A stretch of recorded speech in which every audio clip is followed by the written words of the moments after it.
All right, this is Unit 3, Part 4, our lesson on the C progression. This is the last of 7 chord progressions we're going to learn. If you know these 7 chord progressions, you can play almost anything on guitar. If you're comfortable with these chords, at this point you are quite an accomplished musician on this instrument.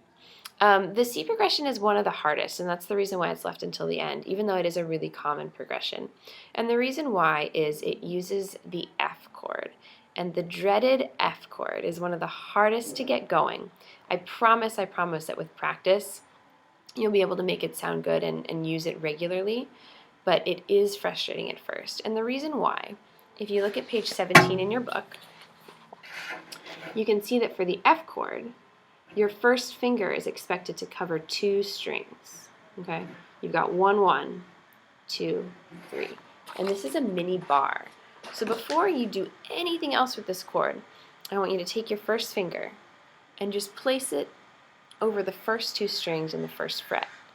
The best place for that finger to be, it's not straight on, but it's rolled a little bit to the side, right? To the side closest to my thumb, because that's a very flat part of your finger, and it allows you to really press strong, okay? Notice also where my thumb is. My thumb is down pretty low here. It's not hanging over the top of the neck of the guitar.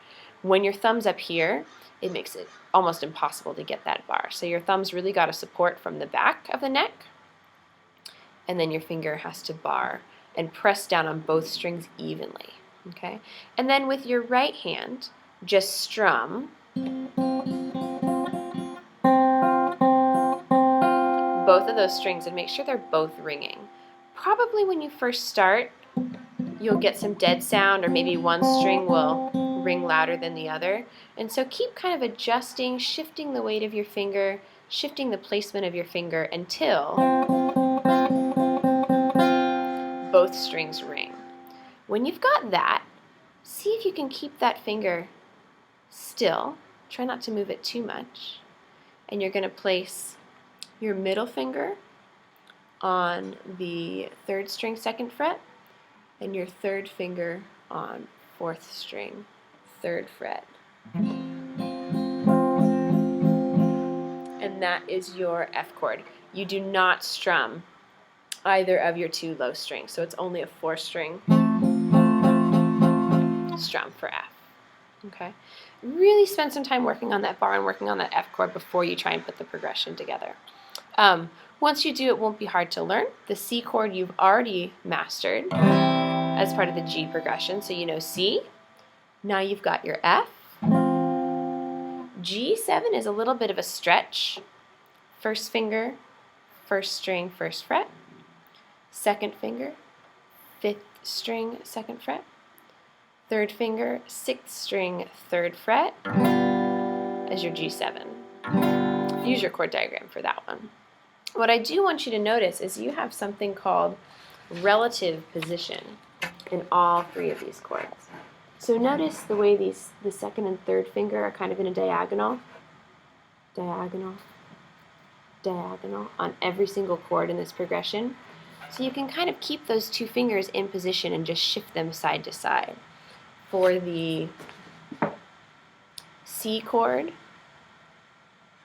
they're here, and then they shift down towards the floor, and then they skip up towards the sky. So they kind of stay in place, just move back and forth. It's just your 1st finger that has to do some moving around.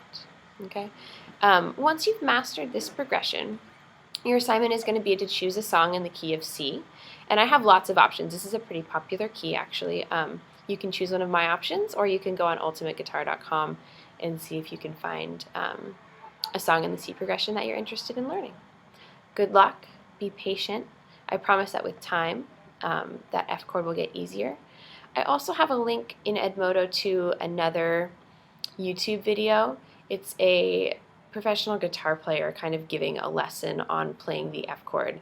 And he admits that it's really quite hard at first, but he gives some good tips. So after you've tried it a few times, watch that video as well, and see if you can continue to move forward.